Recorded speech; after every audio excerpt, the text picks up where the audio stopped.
All right, welcome to The Power of Curiosity with Mia G. And ET. And I know this looks different this week, but there's a good reason why. This is a special moment for me. I got somebody who means a lot to me in my life and has been a force for good and guidance. And it's interesting how our relationship has evolved over the many years that we've known and experienced life together. But I'm here with a dear friend of mine, Edgar Soto. Edgar is actually the vice president of Pima Community College down in Tucson, Arizona, Desert Vista campus. That's right. And we go back to our baseball years. I know he looks younger than I do, but he was my college baseball coach. And then when I was done playing, he extended my first job offer into the coaching world. So I joined him for a stretch at Pima Community College. And I'm excited to kind of dive into this and pay him back a little bit. He had me on his podcast down at the college when I did some work down there, and it's your turn, baby. So let's do it. But anyways, Edgar, thanks for coming in. Thanks for being vulnerable enough to sit with us and go through this. And man, I know, you and I, our experience together has evolved over the years. We've kind of grown together, and we've leaned on each other at vulnerable times. I think that your journey and who you are and how you show up in the world can add a lot of value to our audience. And obviously this series is produced exclusively for LinkedIn, but this time around they'll be available on Apple and Spotify, podcasts, all that kind of stuff. But I know you usually are the one doing the interviewing, right? So being on that side of the mic, you probably, this may push you out of your comfort zone, but I appreciate you being willing for that. So Mia, let's start with you, right? You just got thrown into this and now you realize, hey, there's a connection here. And what's going through your mind? Where are you coming from? Well, I mean, the first instinct I have is who I know, the Eric Thompson I know, is a very different person than probably the person that you know. I'm seeing him at probably the peak of his professionalism. The old man, Mr. Clean, that we all know as like the father figure, but I'm sure that's not the person that you know. I think my role in this podcast is more so I want to bring another layer to Eric Thompson for his audience, but then also to maybe figure out a perspective of each other that maybe on an outside way that you guys have never seen each other in that light before. But I'm gonna probably play a little bit more of the back seat. I'm just gonna be the third wheel for this one, and then jump in when I can. Yeah, I guess that's a good place to start then. If the journey, right, of kind of our relationship. So I'd love to hear it from your perspective. Take us back. How do we know each other? What sticks out in your mind? I remember you back from high school days, Flowing Wells High School. Yep. So that's where you started. So, go Cavs. But I got to say this real quick. So Mia G, I've watched you guys a little bit on LinkedIn, so it's a pleasure to be here. But here's the other thing. This is kind of intimidating. Like you guys are this place, this building. I mean, wow, it is like intimidating. Not intimidating in a negative way. Just by like I can see like something special is happening here. Like there's like an energy here, and I felt it when I walked in. I was like, whoa, like something's going on. Like this is the start of something that's going to be huge. So I just want to give you some kudos on that. Appreciate that. She really is the mastermind behind that. She was actually one of the first original hires. Yeah. And went through the whole Undercover Billionaire, but she was on board before Undercover Billionaire and Discovery Channel came to town, right? And she was hired initially as a videographer and was really, she's an incredible student. She's kind of, CSU Pueblo has a great tradition here in the community. And she was on a really high-performing scholarship. And we were able to, through this incredible experience, procure her services full-time, which has been a huge impact for us and to scale. So a lot of the energy and vibe, it starts with her, but she continues to perpetuate it through her behaviors and her action. And so she's just an incredibly talented, wonderful human being, and so thankful that she's in my life for sure. Well, I definitely can feel it. That's awesome. Here's what I remember most about Eric, though, is that, he was always a guy that would say, I'll try it. Now, Eric was a two-way player. That means he played outfield and hit, and he also pitched. And, Eric wasn't big, but he was slow. So that was, no, I'm just joking. That's my one That's Eric. Now. That's now. Eric was big and slow. was an incredible athlete because he could pitch, he could hit, he could throw. But his real tool that you had, and I'm sure you would agree with this, you had a strong arm. You could throw hard, and you threw from the outfield, and your hitting was okay. I mean, you were kind of streaky, but but he was always willing to like try something new. Like if there was something that needed to be done, he was always a risk taker. And so I know a lot of faculty members, teachers, like he was the guy in high school everybody remembered. And I don't know if you're a student council, but I know that when you guys had like pep assemblies, things, you were the hype guy. Like he got everybody going. And one thing I remember, he was the captain his sophomore year at Pima. He was the captain of our team, right? And so we had this meeting at the beginning of the year, and the players would vote on who the captain would be. I remember like something I'd never seen before. Eric came in and I think he gave him some little, like it was a candy or something, like vote for Eric for captain or something, but it worked. Like he was our captain. And so a lot of the meetings we would have, he was I seriously don't remember that story. That's a true story. That is a true story. And I can, I believe that. No, you did that. You did that. You gave like a little notes or something for each player. Hey, vote for Eric for team captain. And he probably would have gotten anyways, but he was going to make sure that he was going to be the team captain, right? The craziest thing about that is I would never use the word hype man to describe Eric. I mean, I wouldn't. And Really? then the surprise, the surprise to your face, the surprise I have when you said hype man, because Eric is like that. You view him as like that moderator here, at least, right? He's this guy that comes in, he comes in observation mode. He's very like, especially when I'm stressed out, it's not really like Matt to me. Maybe he's counterbalancing, I think, actually. So Matt comes in with this crazy energy.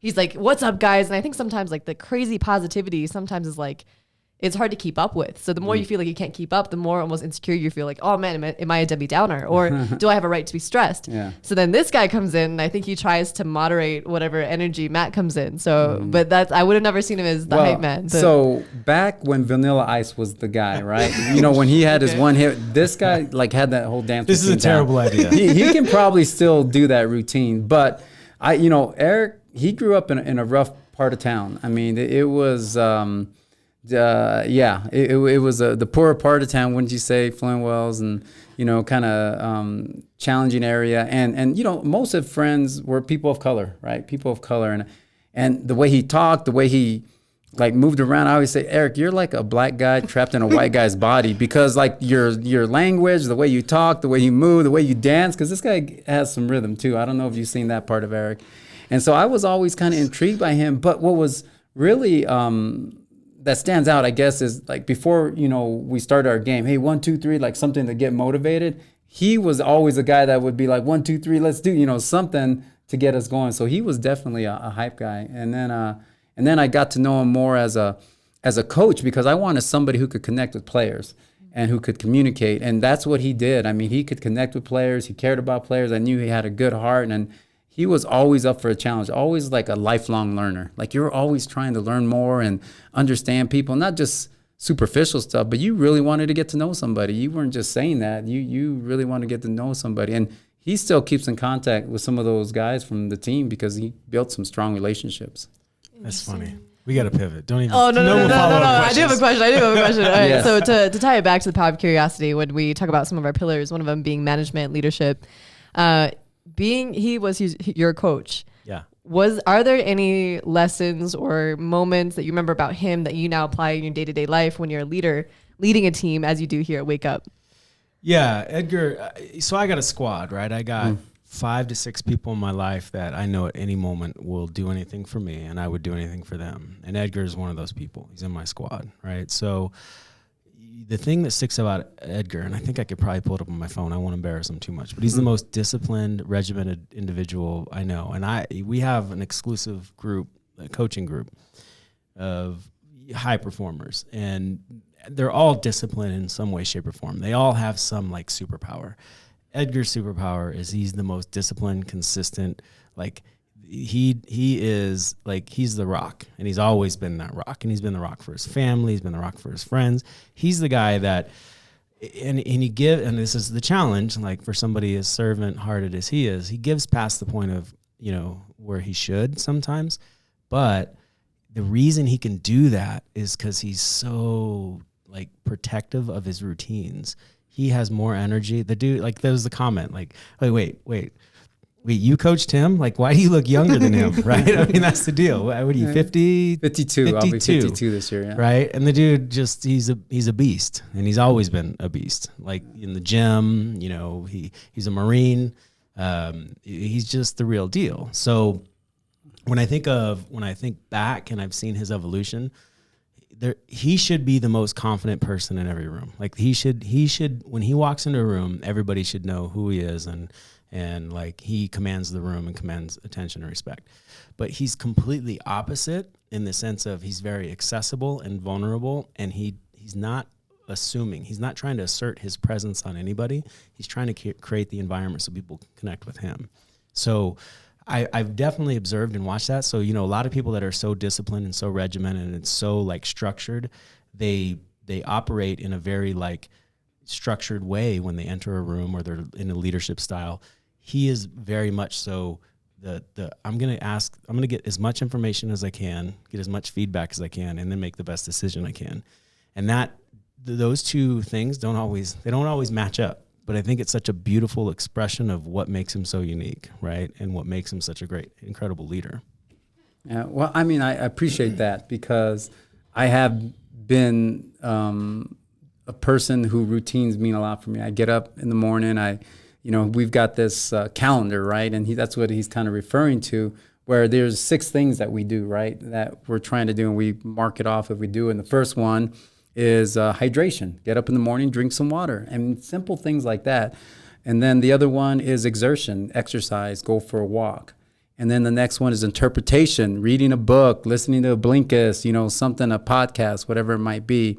And then meditation, which has been really huge for me these last few years. And I love that somebody was coming down from doing yoga. Yeah. That's why I love this place. I'm like, people are taking breaks and doing yoga. This place is going to really like just blow up because it's doing some real cool things. And then we had a reflection, and then I'm missing one here. What was the other one? You had reading, journaling. Yeah, that's the reflection. Well, reflection at the end. Reflection. So those are the things that if I stay nutrition. Nutrition was the other one. So intermittent fasting for me, that was my nutrition part. But I realized that, hey, bad things are going to happen. Like things are going to not work out. We're going to have some failure. But if we're doing these things consistently, they're a lot easier to deal with. The other thing I learned from Eric, because Eric is like an executive coach and has done some professional development with my team at Pima Community College, is that, what he does so great is helping us to understand how we can work together and build community. That's the thing. And I missed what I was about to say, but the one thing I also appreciate that you say, people want to be seen, heard, and valued. Oh, I remember it now. One of the things that he taught me and I got from him just through all this discussion is that when there's a challenge, it used to stress me out. Oh man, we got to do this. But then I almost look at it as a game. Oh, this is happening. These politics are happening. Let's see how I deal with this. Let me see how this happens. Like I look forward to it like it's a competition or some kind of, something that, hey, let me see if I can figure this out. Yeah. So that I got that from you somehow through all this. Yeah, no, for sure. I mean, I think that goes back to the power of curiosity, right? This one thing that, I've seen, we all respond to adversity differently. But people who can navigate challenges, they tend to get curious first, right? They don't move into that place of, I got to solve it right away. They go into fact finding, like really what's going on. Mm-hmm. And that keeps them out of judgment. And that's, I think, what I've tried to, help you connect with. And I think you've done an incredible job. He's also one of the best, it's so interesting. And this goes back to the dynamic of making sure we work with the right clients and all that kind of stuff. And I've learned that in my executive coaching, space, is you get clients that they're not easy to work with, or they're not coachable, right? But when you get a client that is like, hey, I'm open to learn and I want to do this the right way, it's such a better, healthier relationship, and there's so much more growth and progression. Same sort of thing with us. When we work with our right clients, it's a much healthier, productive experience, right? That everybody finds value in. So he's definitely embodies that for sure. He's, you could talk about lifelong learning. That's one of your... The curiosity is big. I don't know if you saw the young man that was in here, a 13-year-old. It's pretty big for a kid. His name's Alex Martinez. He's my nephew's son, my godson. And he's 13 years old, and he's probably going to hear this, so I'm going to kind of put his business out there. But it can be challenging at times. He's a really amazing baseball player, smart kid, good kid, but he challenges his parents sometimes. There's things. And I was asking him the other day, what does a 13-year-old think about? Like, what are you thinking about? What are you doing? Because I really am curious. Yeah. Because here you have someone who's 13 years old, and and has like the whole world in front of him. And I'm like, man, if I knew what I know now when I was 13, I could probably accomplish some really cool things and do some things. So I was telling him, you need to read books, you need to do this, you need to do all these different things. But I don't know if at 13 they're ready to hear that. But here's a kid who I call, like you said, hit the genetic lottery. The kid's a good-looking kid, athletic kid. Well, this kid has all the tools in the world to be something brilliant. How can we navigate him, work with him to get him to hit his potential? I mean, that's a challenge I see with some younger people. Yeah, well, and it goes back to step one is get curious, and I think you're doing a really great job as an advocate in his life is trying to understand where he's coming from, right? Mm-hmm. And when you can create those conditions to really understand his lived experience, he's going to be much more receptive to whatever insight you put in front of him. The problem is, especially as parents, and I do this with my children, and I struggle with it as well, and we do it as leaders at times, is when we know the answer, right? We've been through that. We got the answer. It's not about us providing the answer. It's about helping the young person connect with their answer, right? And I think from a parental level or leadership level, it's really about starting there and being, it's that thing we talk about here in our business is the hero's journey. And I've talked about that in leadership, right? The idea is a lot of times we try and put ourselves in the place to be the hero of the story. But that's not our role as a leader. That's not our role as an organization. Our role is to be Yoda, to be the guide. Be the guide, yeah. And to help our clients or help our young people or help the people that we're responsible for to connect with their power, go on their journey, and then be supportive of it, right? And if we can, ease the tides a little bit along the way, let's do it. If we can't, hey, then they have to weather that, but we'll be there to pick them back up after, Well, I love that you are helping them be the hero or the guide, because I think that's what happens with a lot of people. They come in and they want to save the world. They want to say, I'm going to do this. But really, you've got to get that individual to be the hero. Now, how do you deal with, say, a lot of my... Who's running this interview? This shit. I'm curious about this. 'Cause every time I get this guy, I feel like I have to... So just to be totally vulnerable, right? He's helped me with my two boys. I have Jonas and Amounty, two of my boys. And you're going to put their business out? Oh, yeah. And we've dealt with some stuff, but they're all... Stop calling Eric so much. He's like, you're bothering him. I'm like, no. He used to bother me back in the day. I signed his wedding certificate. We're good. I've got some what do you call it? Some equity in this relationship. So we're good. But like trauma, like that, young people deal with a lot of trauma and how they manage and navigate that. And that's the thing I'm seeing at the collegiate level is that, man, we're dealing with a lot of deeper issues. And I feel like that mental health part is trying to understand, and sometimes people aren't ready. I don't know. I'm just curious about that. I love where you're going, and this is what I was going to hit you with, right? Because obviously here you are, this leader that's tasked with, return to campus, right? Return to the new normal. You're responsible. How many employees do you have on campus? About 280. 280, and that's staff and faculty? That's staff and faculty, about 5,000 students. 5,000 students. So you are, right, and you are in an underserved part of Tucson, right? So your students, when you sent them home, they may not have access to the technology to learn from home, correct? Well, that was a huge gap. Sure. You hit right on it. And we were able to, accommodate a lot of our students with either some bandwidth or some, Wi-Fi and some technology. So, but there was a huge gap there. So you're right on. Right. So whether we go back to Maslow's needs or, whatever framework you want to operate from, when we talk about trauma and the pandemic, we all experience it differently, right? It doesn't mean that my trauma is less than yours or it's not a competition, but some of these problems you're solving as a leader is just giving basic needs to some of these students. Oh, it's totally Maslow's hierarchy of needs. You got to get them those basic things first, yes. And so you have that. That's just the front line, right? And then then you have your staff who's navigating, what is the pandemic? What is COVID? How you expect me to come back to school? What are we going to do? Yeah. Like all those kind of things. Then you have, obviously you're navigating this in a really polarizing political environment, and that maybe your community didn't feel, like they were being looked after from a government level, right? So, there's layers of challenges that you have to navigate as a leader. So how are you? What's worked and what hasn't? What did you have to throw out? Like, you're operating from a certain mindset and you got all these people to care for. And how are you navigating that? You know, I think with any kind of challenge or crisis, there's some opportunity there. And, you know, I've always said never waste a good crisis. And one of the challenges we had at our campus was creating a clear pathway for a degree that they could take all the classes there, because our students had some travel issues where they'd have to travel across town to one of our other campuses. And transportation was a huge thing. But because of this pandemic, it's created some virtual classes, hybrid classes. And so now we've been able to kind of fix that, but looking for opportunity within that. And, you know, listening to people, you know, they're worried about things, and just making sure that they're coming to a safe place. I always say my most important job as a leader there is keeping people healthy and safe.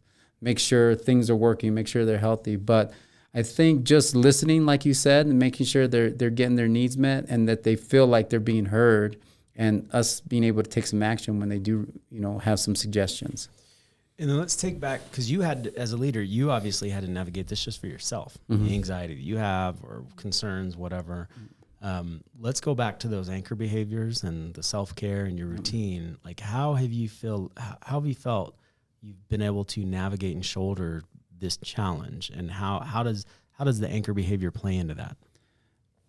That's my, you know, foundation, like you said, the anchor, because I've been able to really kind of continue to grow and learn because of the things I'm doing, whether it's interpretation. Like, I'm listening to a book every day. I'm reading 2 books right now, you know, and I'm learning things. And it's like, man, there's these challenges, but there's solutions out there. Like, if you're willing to go out there and explore and see what else is out there and take some risk and get curious and really genuinely, authentically feel good about, hey, I'm going to give my best here, and whatever happens, happens, you know, and when things go wrong, not taking things personally, but, you know, doing things that like set up the dominoes, right? We want to make sure that we're doing all these things, but the, you know, if I was going through all this stuff and then I wasn't hydrated, or I wasn't getting good sleep, those things would be a lot more challenging to work with. But because I'm so kind of rigid in what time I go to bed, what time I wake up, it's kind of gives me the you know, you would say puts the air in my tires for me to go get it. So those things are huge for me.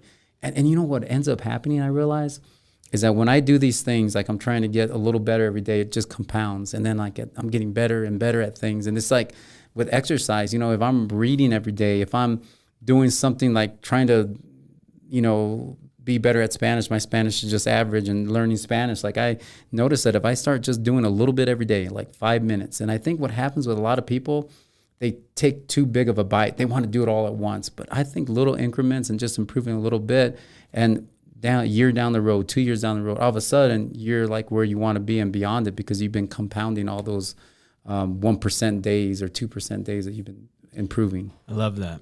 I got a quick question actually based on that. One of the hardest things on my end is when you're working really hard, and the reason why you have such a strict routine is to give you the energy to grind out the next day, right? Mm-hmm. The hardest thing is you almost feel like trying to do like this ideal of self-improvement, you know, trying to follow these routines almost feels exhausting. Like, it feels like the motive of self-improvement is the grind, you know what I mean? Mm-hmm. So it feels like you never stop grinding. So how do you those, like, when you're fueling yourself and putting energy into yourself, how do you make it feel like a relief rather than more work, more self-improvement work? You know, that's a great question, because I have this battle with my son all the time. Like, he doesn't get up early, he doesn't do things, and I'm just not motivated. I'm not, you know, and so Sorry, Jonas. Yeah, exactly. you was Jonas, not a Mountie, right?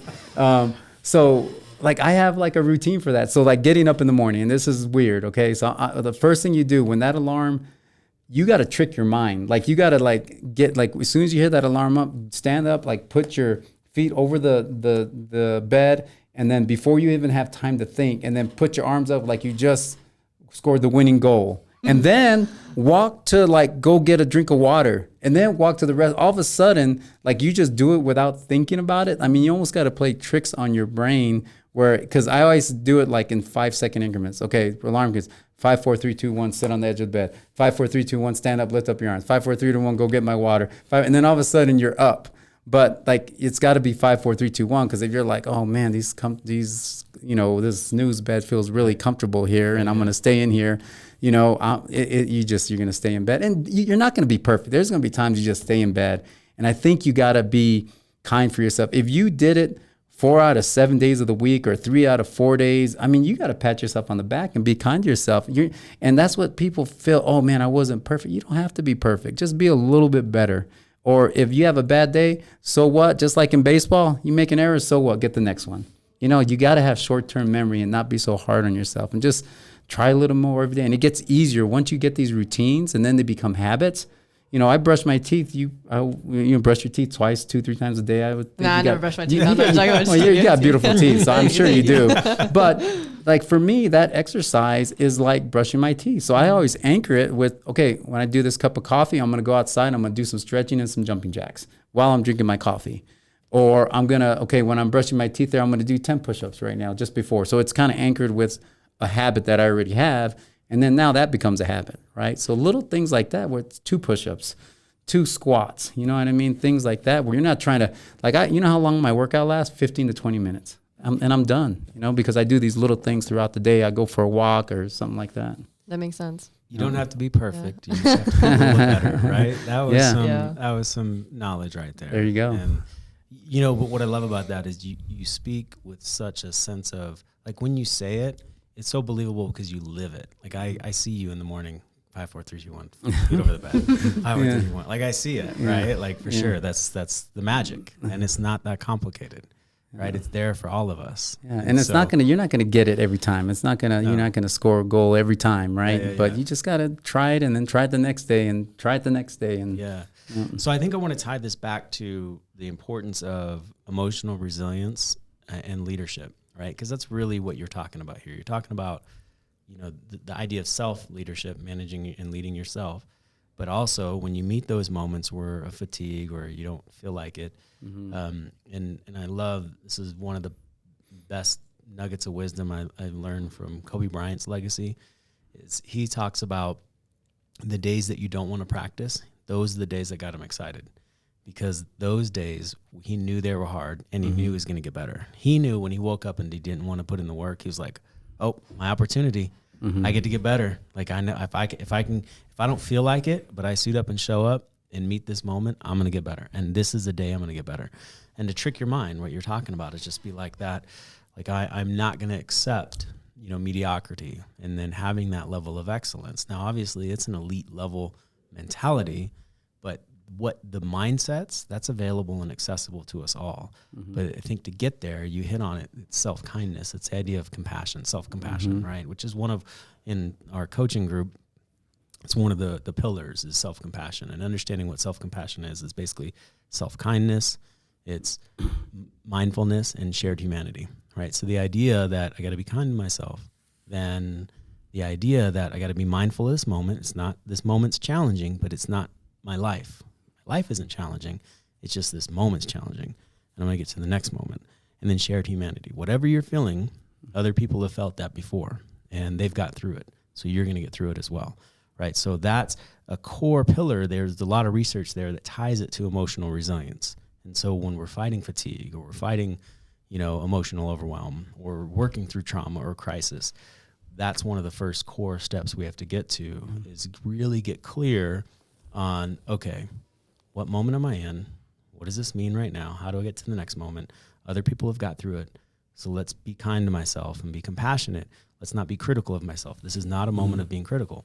And when you process a crisis or trauma in that moment, it allows you to change your behavior moving forward, right? It actually increases personal accountability rather than like judgment. When you beat yourself up because you made a mistake or you didn't get up and exercise or whatever, that actually is more likely to further perpetuate that unhealthy behavior or repeat that mistake. So I think that what you're hitting on from a leadership standpoint and, these anchor behaviors, you just have these behaviors that build up this emotional resilience, and you have this tank, right? Self-care, buckets, whatever you want to call it, that, when things get tough, what do you do? What happens when shit gets really hard for you? What do you do? I stay with my routines. You go back to the basics. Yeah, I go back to stay with when you go 0 for 25 as a baseball player, what do you do? You just keep working on the basics, you the go into the fundamentals. cage, Yeah. right? Go in You the just cage, go keep into the working, cage yeah. and you just keep working. Yeah. And so it's the same thing. And I think it's a really powerful lesson that I think we can definitely capture and make sure that our audience understands the power of that as well. And then take that into leading through crisis, what you've been able to do so well and serve your community. I think that those things go together because you do, going back to kind of what I see as your superpower is this person who's grounded in routines, but also don't have all the answers, and you don't show up like you have all the answers, right? Which you could. There's like when the way you live your life, you could get up and say whatever you wanted to say and people would be like, oh, yeah, okay, cool, right? Like he lives it. That's who he is. It's authentic to you. But so I think that idea, the self-compassion piece, is something that served you well as a leader for sure. Yeah. Well, yeah, and I appreciate that. But man, this has been like a fun journey because the things that I'm learning from you, because he came to and he did a retreat for our group, and a lot of people still talk about that. But what I really appreciate about that is that, man, you made everybody like work as a team. Like we all realized like we had a common goal, a common interest. We're going to build community. And I got to get you back, and I want to bring me a G with you too. Oh, heck yeah! We'll hook you up over there at the Star Pass. But I think it's a nice spot. One of the things that I always appreciate that you used to come back. It wasn't just like a one shot, and you came back and you met with people and you continued to talk to them because you're not just going to go to this great Tony Robbins speech and then he's going to get you motivated for the next 2-3 years. You got to have that consistency. You got to have like a monthly motivation, a weekly motivation, a daily motivation, and when you can get people to do their best and get the most out of themselves and be kind to themselves, it's like you've created this like just this energy and these things like we feel in here where people are all kind of pulling in the same direction. So I'm excited to see where we're going to be 5 years from now, all of us, because I think we're going to be in a good place. Well, and that goes back to the squad, right? I mean, and again, Mia and I, she's obviously in a different phase of her life than maybe we are. And she's very much so approaching life with a high level of curiosity and trying to get an understanding of what works and what doesn't, what works for her, what, all that kind of stuff that we've all been through. But she's always been wise beyond her years. I've only known her since, I think, October. Yeah. But I just know that she's an old soul and she's really wise, and she's always been, she said earlier on the tour, like, I'm, because she's kind of a big deal on the show. Oh, I've seen her, yeah. Right? And is it appropriate for me to ask you your age? Oh, no, you're good. You're good. Wait, hold up. Don't say it. Oh, yeah. I'd love for you to guess. Well, it's got to be like 21 or 21, because you're okay. graduated 18, 19, and just graduated. So how old are you? I'm 21. Yeah. Okay, Yeah, so you hit it right on the yeah. spot, but I didn't graduate. Yeah. So no, That's but another story. That's another, but you're around so many like amazing people and you're learning. That's when I was like talking to Alex, my nephew, right? My nephew's son, Alex Martinez. Like, man, I want to I wish I could be like in his brain for a little bit because like I see all this like amazing potential and I want to just like say, do this. And I want him to get on these routines. Right. I want him to do this and this because if you do this, like you're going to create some amazing, brilliant things in your life. But one of the things that, with my son, like I always go back to this when we talk about my boys, right? When I dropped them off at North Dakota and I'm getting ready to leave, I'm like, man, that was pretty good. I gave him a hug. I didn't get emotional at all. I'm like, man, we're good. Love you, son. Bye. And I'm driving away and he knocks on my window and he's like, Dad, you forgot something. I'm like, what? What would I forget? And he's like, we had this routine since he was 5. I would say, hey, 2 things you control. He would say attitude and effort. Important to remember, being on time and following through. Always do the right thing. Where are you? I'm here. What time is it now? And it's like, I did this since he was 5 years old to him and Jonas. And I thought they were just, when we would do it, they would just go through real fast. I'm here now, bye, Dad, and, go out of the car. But that stuff sticks with them. So, these little things that you think don't make a difference, they stick with them. All of a sudden, I'm driving from Williston, North Dakota to Minot, North Dakota, and I'm crying because I'm like emotional. I'm like, man, they got it. Like he remembered that, Right. So, I mean, you're learning these things and you're gathering this information. I don't know. I just think that you're going to be. Yeah. So on that, it's language, right? What you did, what was really important, and this is something from a parental level or leadership level, you set the expectations and you were consistent on your language, right? But more importantly, you modeled those behaviors for them. But when they saw the behaviors, they had a language to say, oh, that's what being on time looks like. Oh, that would mean, well, that's what it looks like to do the right thing. And then it was a deep level of programming that was going on. You could have just said that, but if you didn't live it, then they wouldn't have connected with it. So it's really a testament to like what type of father and human being you are, right? So the fact that Amaury hit that and was like, I was impressed because, you know, I'd done that for 18 years of his life and I didn't, you know, you don't know if it's sinking in. Yeah. And then all of a sudden you realize, man, the potatoes grew. Like I planted them, they finally grew. Like, all right. Right. Well, he grew a little bit more than some of the other potatoes. He grew, yeah. 6'5". He's 6'4", but I just got the 23andMe test. He's my son. So yeah, we're good. Yeah. So but even if it was, I would have kept him, you know. He's 6'4", good looking kid. So, but you know, Mia being a big deal that she is on the show, there's an element of her that likes to be behind the scenes and really be the support and the driver of productivity. Yeah. And so she's really, you know, created her own position here, to the point where people, whatever was portrayed on the show, and that's a year ago, was recorded, right? So she's in a very different phase of her life, but the idea of you know, the energy of what's going on in here and what you keep commenting on, she's a source for a lot of it. I mean, she really is somebody that I'm like, you know, you have people in your team. You're like, oh, I couldn't do this without you, right? Like, I mean, obviously, I think Marisol. Yeah. I think Marisol is probably one of those people in your life, right? Oh yeah, no, she just, you know what's funny, Marisol, that was her sister that was here right now. Oh no, that's Marisol's sister. No Laura's Marisol's sister, so it's all kind of interconnected. But now, are you someone like who is okay with being uncomfortable? Like, will you put yourself in a weird situation, awkward, just to like grow from it, or? Yeah, well, I mean, like I made that joke downstairs when I met your family about being super antisocial and never probably meeting your son. I mean, that's absolutely true. So, I think I've come out of my shell a ton. I mean, thanks to this situation.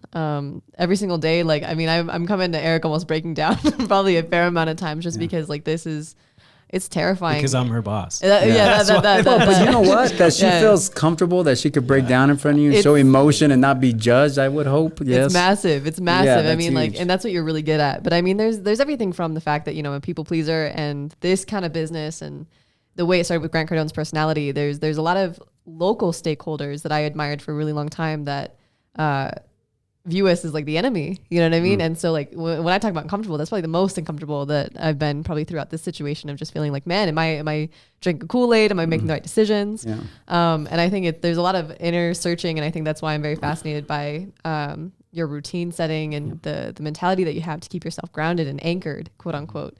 And that's massive. Yeah. Yeah. And I think on that, right, that's been a challenge. That's, you know, when you have Matt, you know, is a pretty high profile person in this community, and he's gregarious but very loving, but also a business person. And so when people see success from a distance, they don't always understand it. And then with the visibility and kind of what happened with Wake Up and, you know, kind of the presence it has in the community, you're obviously not in a position where some people are going to be very excited about it, and I think Matt and the team have navigated it really well.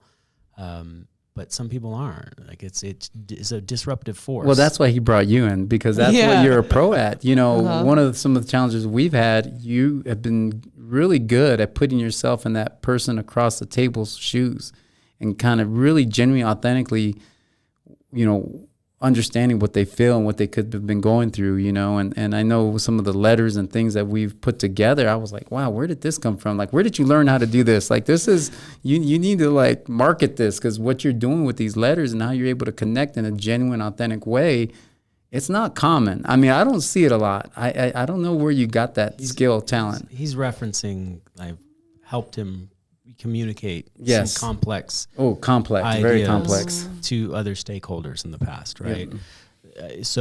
And navigate some, I mean, that's just, you know, so you're talking about empathy and empathic concern, right? I mean, really that's the energy that I try and operate from most of the time, is not only empathy is sitting in that emotion and feeling what another person feels. Empathic concern is sitting in that motion, understanding what that other person feels, and then caring enough about how they feel. And that's a big disconnect a lot of people have. People can be empathetic, but empathic concern takes active problem solving, because there's no way you can sit in somebody's situation or problem and feel what they feel. And then if most people, when they get there, that's as far as they go, because they don't want the burden of problem solving. They don't want to carry that energy further. So then what empathic concern, you're getting to a point where you care, and then how can I help? Because you can't sit in that energy, care about them and not do anything. So how are you going to help them navigate that situation? And so part of that is helping them see. It's reframing.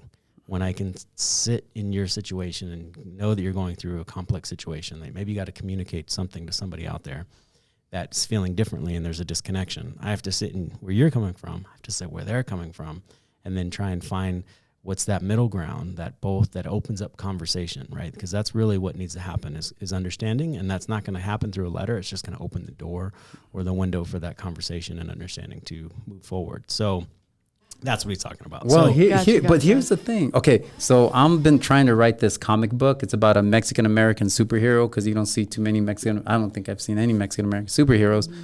One of their superpowers is I make him an image of my son, Jonas, and a mountain. My son has like a little bald spot, and I said, kind of like your bald, never mind. But anyways, he has a little bald spot. Okay. This is a choice. And he touches the bald spot, and he gets, clarity and can solve complex problems. But one of the other things that the superpower is that, like, say, for example, I want you to feel what she's feeling. I would like hold both of your hand, and then she would feel, you would feel what she's feeling. Take so like, for example, people that are involved in the drug cartels, or it was like a social justice superhero, or like taking police officers and Black Lives Matter. There you go. Like, and just getting and then have you ever seen that show Powder, where they're going deer hunting, and someone kills a deer, and then Powder, actually the main character, holds the hand of the person that shot the deer. Yeah, and there's no reference we can drop. So anyways, this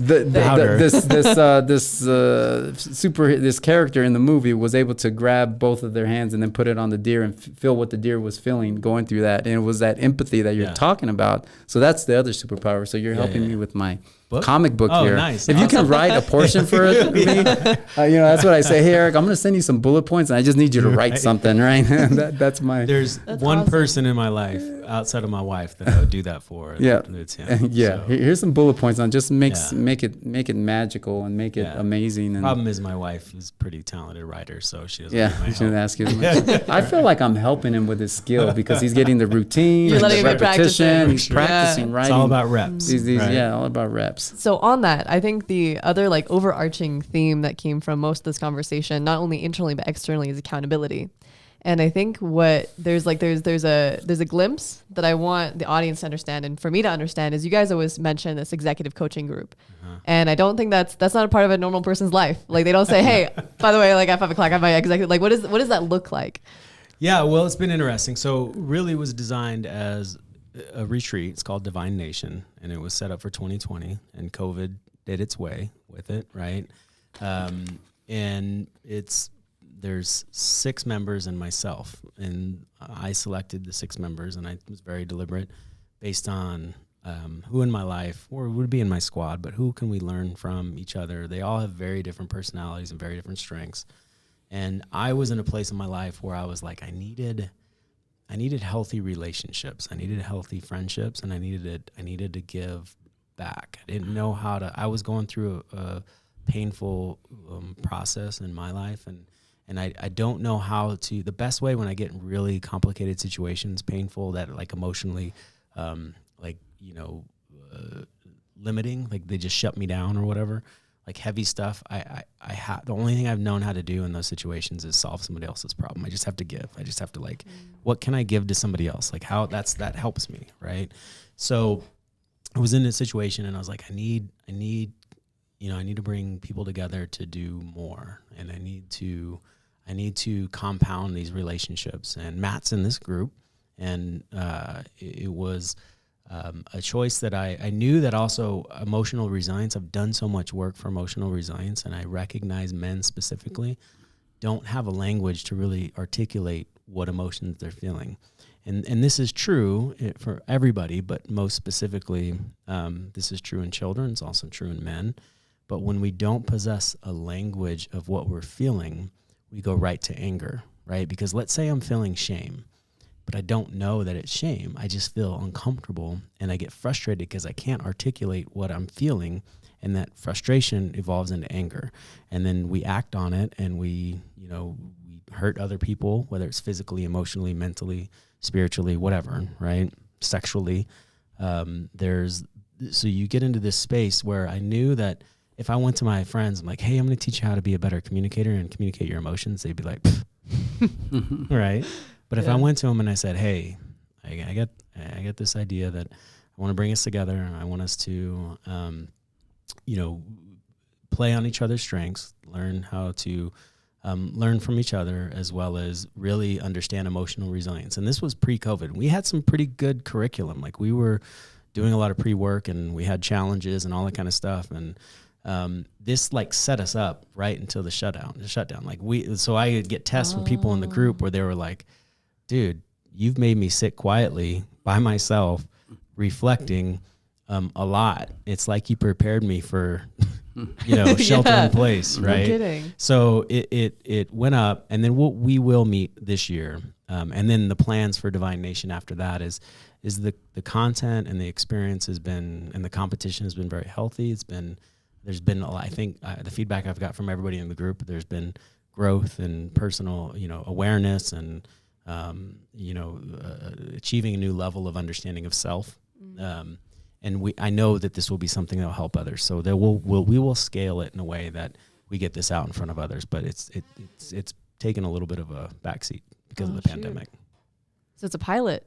Yeah, pilot. I'm excited about this. It's been really cool, and the people that are involved in it, it's just so fun to listen to the text go back and forth and all the experiences. But it's been it's been there at the perfect time with this pandemic. It's really helped me with my routines because there's some things that I didn't know I was doing, but then I was able to like put it on a piece of paper and see that I was doing that, and it was like it helped me a ton, and it helped me share it with other people because I've been saying, hey, try this, do this, and I've got some good feedback that way also.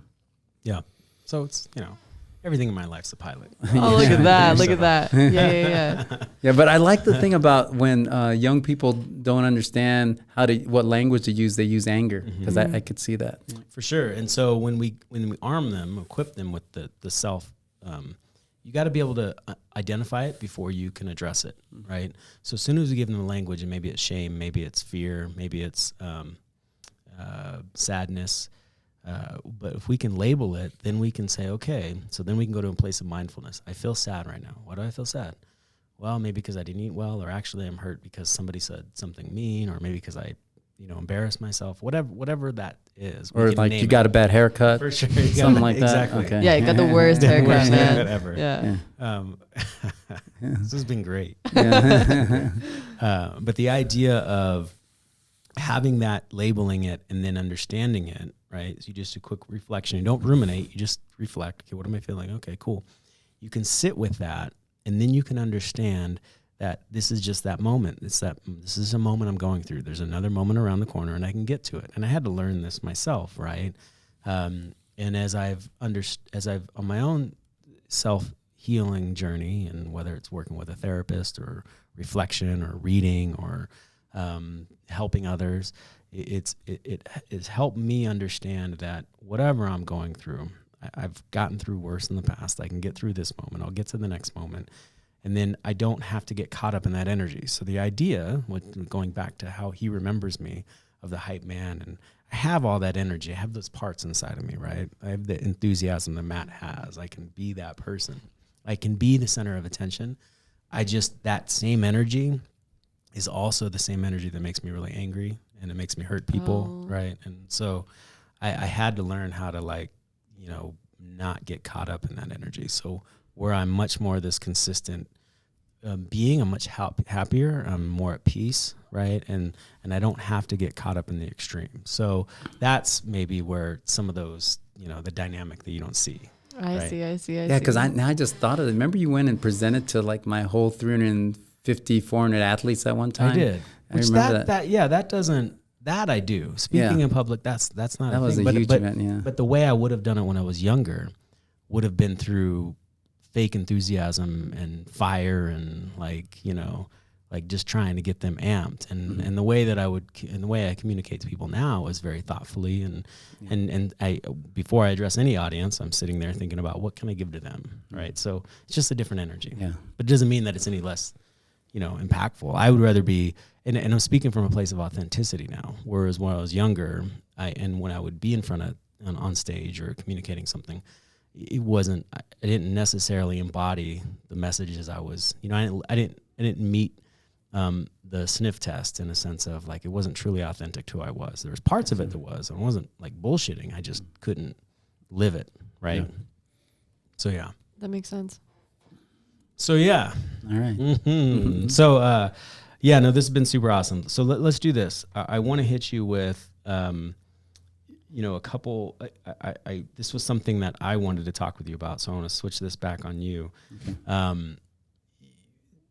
You were obviously in the Marines, but your dad is, when I think about really influential people in your life, your parents are incredible human beings. Mm-hmm. Your father is obviously no longer in this in this life. Mm-hmm. He's transitioned. But when you go back to what's really, defined you from, and influenced you and guided you, what principles maybe did your parents, your mom or your dad instill that you're like, hey, I carry that with me every day? Man, you can get me emotional in this show. No, but my dad, I was talking about him earlier with my, godson Alex here. And one of the things I remember most about him is he did not like showboats, like people that showed off or put some mustard on that hot dog. He didn't like show off. So I've always tried to stay really humble in anything I've done. And that's been a huge anchor for me. And anytime I've like tried to show off or, like put my chest and it like next day I'll have a terrible, go 0 for 4 or have a terrible game or terrible situation. So I've always really tried to stay grounded because I know as much as we might have a great moment, we're always one moment away from things just going totally in the opposite direction. So I think the one thing is just being humble and thankful and grateful when things do go your way. They're not always going to go your way, but if you can just be grateful for that, and both my parents have done that for me. And, I was always somebody, and this was kind of pressure that I was, didn't want to disappoint my parents. Like I didn't want to like upset them or make them not be proud of me. Yeah. And I remember I was talking to a therapist, right? And we talk about therapists, and I remember they're saying, oh yeah, Edgar, that had to be really difficult for you because my sister had made a poem about me, like, Edgar this, Edgar that, Edgar doesn't eat fat. Edgar, now that he's a Marine, his dad thinks he's a king and all this stuff because they would really I was their center of their world. Yeah. And so I remember the therapist saying, yeah, well, that had to be a lot of pressure on you to, have to keep up that image. And all of a sudden I'm like emotional. I'm like, wait, I guess it was, but I was always worried that I didn't want to disappoint the people I loved. Yeah. And that was challenging for me. And now I got to the point where, I'm going to do my best. I'm not going to make everybody happy. I might disappoint my mom, my dad once in a while, but if I'm genuine, authentic, and I'm giving my best effort, I feel like I'm okay there. But that has been kind of a learning process for me also. Like I feel like I had a really good childhood. I had both my parents. Things were really positive, but there's even pressures within that, right? When you're trying to please other people. Like you said, you're a people pleaser, right? And I think I was the same way growing up. Well, and on that, how would you maybe communicate to somebody who is a people pleaser? What would you tell them? What insight would you give them? Going back to the school, she had a really difficult decision and she put things on pause to invest in this opportunity. Mm-hmm. And obviously there's still a pathway back for school, but that's something that was a big decision, not only internally in her home, internally in her own system, but within the school and all that kind of stuff. And so how would you, somebody who feels like they got to battle perfectionism? So this is going to sound kind of selfish, right? But you need to be selfish in some way. And this is what I mean by that. Eric alluded to that. Sometimes I overgive and I'll kind of put myself in a bad situation because I've extended myself. And what he's helped me to realize is that I need to make sure that I'm taking care of myself, doing the things I need to do in order for me to show up and suit up for that person in front of me or that, and those employees. So it's important that you make sure that you're doing your self-care, the meditation, your things, your interpretation, all these things so that you can be there in a way that you can even be more for that individual that you don't want to disappoint or the people you want to please. that could come off selfish sometimes. Because, my girlfriend, fiance, Christine, she always says, oh, you got to go you got to go do self-care, this and that. I was like, trust me, I need to do this, because then you're not going to like me if I don't do this, because I'm not going to be who you want me to be if I don't take care of these things. So I would say stay true to your routines and your habits, good habits, of course. And then that way you can even be there more so than ever for that person in front of you. You can please them even more. But that was tough for me.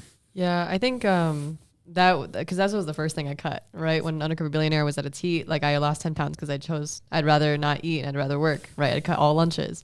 Or that's just intermittent fasting. You're good. Okay, good. Yeah. Sweet, but I mean, I was already like probably 115 pounds. You lose another 10 pounds on top of that. That's probably not the best, right? But I think it comes back to remembering that even though it feels like that's exhausting, right? Waking up in the mornings, you think, oh, well, I deserve to sleep in an extra hour because I've been working so hard. But sometimes like if that extra hour is that self-care, like that meditation, that working out, it's like you're cutting the one thing that's for you and then going in trying to serve everyone else. It's like the criticism I got is you can't pour from an empty cup. Yeah. You know what I mean? You don't have air in the tires. He always says you got to put air in people's tires, and you got to make sure you have air in your tires. And I think on top of that, I would add to the insight that he provided is boundaries. Yeah. Right. You got to have boundaries. And that's not easy for any of us at times, especially people who show up for others as much as you do. Right. Or you do as well.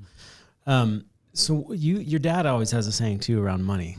Oh, my dad had a lot of sayings. So I remember when I did his eulogy, I was sharing some of these sayings. So one of them was, hey, money isn't everything, but it's right up there with oxygen.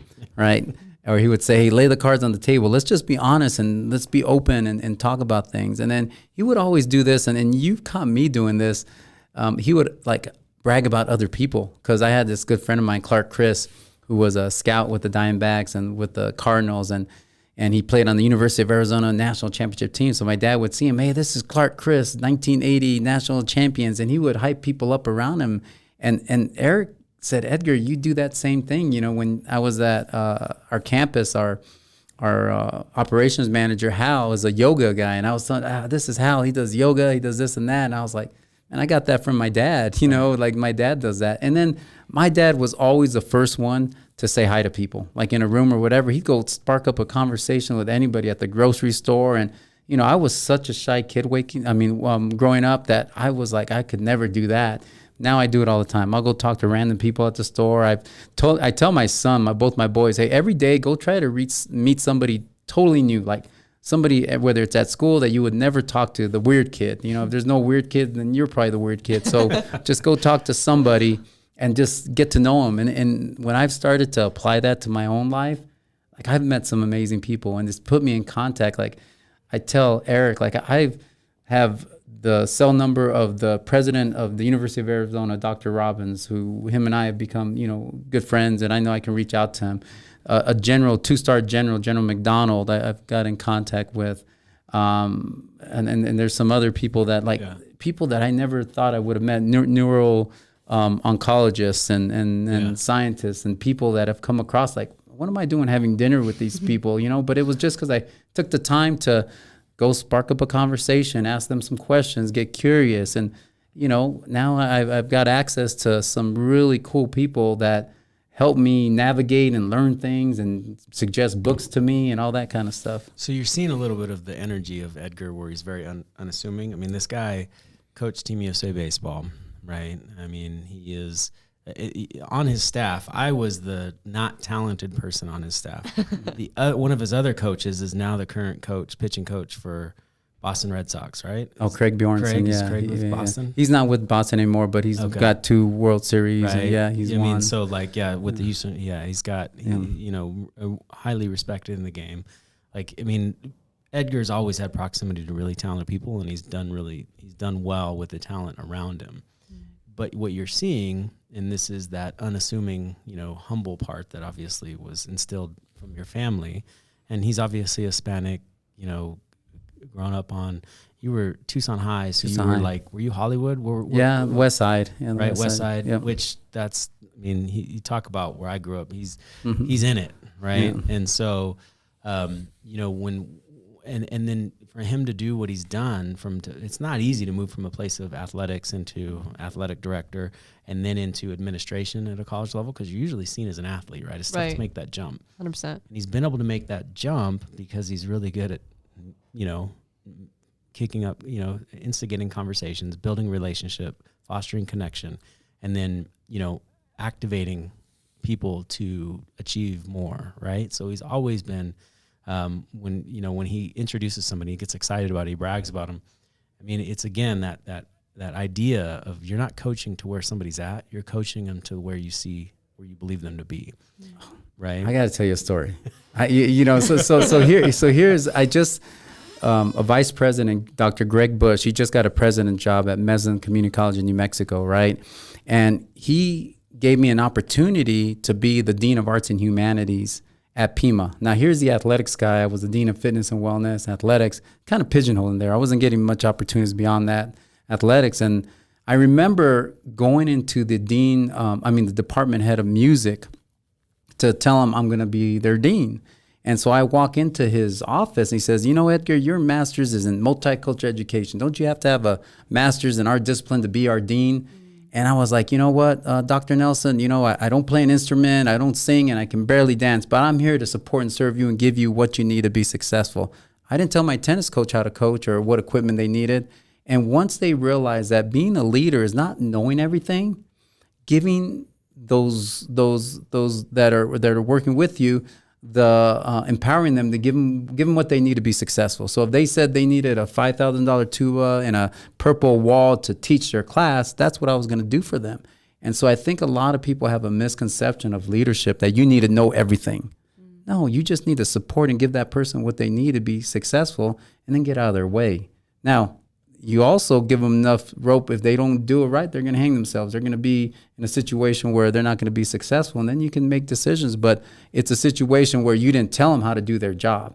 You trusted them, that you hired them, and you put them in that position to do their job. So that's one thing that really resonated with me in leadership, that I was able to take what I learned in athletics and being a Marine and apply it to leadership. And those lessons have helped me move through the leadership, hierarchy, for sure, because of those lessons. But you have these relationships with these other people because you can match their energy, right? I mean, you can strike up a conversation with anybody, but if there's not synergy and they don't look at you and say, hey, this person, strikes something in me, right? This person brings out something that I like in myself, right?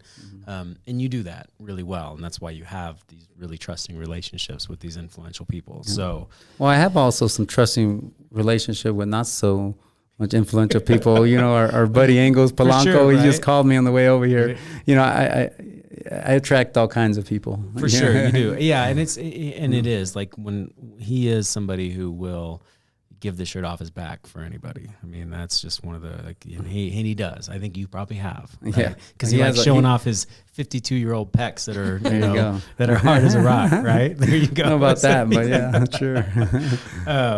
So as we wrap this up and transition, how would you like to close this out, Mia G? Yeah. So I was trying to think of something that's applicable, right? So each time at the end of an episode, we want to think of something that they can apply. And really the one that resonates with me the most is your coaching group, right? Yeah. Because I think that for highly successful people or highly motivated people, finding the right people to also keep you accountable to your goals, rather than saying, hey, stay out 2 hours later, or, you can sleep in the next morning. Finding that group and then figuring out what strengths each person has and then applying that to like an overall checklist, which it seems like that you guys have. So there's health, there's mental health, there's spiritual health, whatever that is. Mm-hmm. So I would almost challenge somebody to think about how can I create or organize just an accountability group to keep you true to your values and to what you're trying to execute. Does that sound about? Yeah, I think what I would do, the challenge that might be easier, and this could be good for some people and painful for others. Okay. But the idea of identify your squad first, right? Do you have, and you don't need, I'm fortunate to have, 6 people in my squad that would whatever I need, right? But some of us don't have 6 people. Some of us might have 2, and that's okay. It's not about, it's about just understanding where you're at right now. And then it took me this relationship goes back to when I was 18 years old, right? I mean, so Matt's relationship goes back. I mean, the people I think everybody in my squad, there's one that might be less than 10 years, but everybody else is, we're close to 2 decades, right? And so I'm not afraid to play the long game when it comes to being really selective. And I wasn't, some of these relationships, there's been people in my life that have been really incredible, but I wasn't ready to meet them where they're at, right? I didn't put in the work in myself to activate something in them, right? So I think that just taking inventory of who's in your squad, and then if you don't have a squad that's large enough, I would go with, give me 5 qualities of the people that you want in your squad, right? Is it loyalty? Is it trust? Is it showing up on time? Is it, humor? Loving critics. Right? Loving critics, right? Loving critics. Like, what is it? Like, what is it that you value? And make a list. And then rather than go out there looking for the people that possess those skills, foster that in yourself, right? Focus on those 5 principles, developing those, because then you're going to attract those people into your life, right? You can't just go out there and, hey, I want somebody who's loyal, and then you're not loyal. Right. Right? If you're not loyal, you're going to attract people who aren't loyal into your squad. So that's what I think the challenge is identify maybe those 5 qualities, principles that you would want. Take inventory of your squad.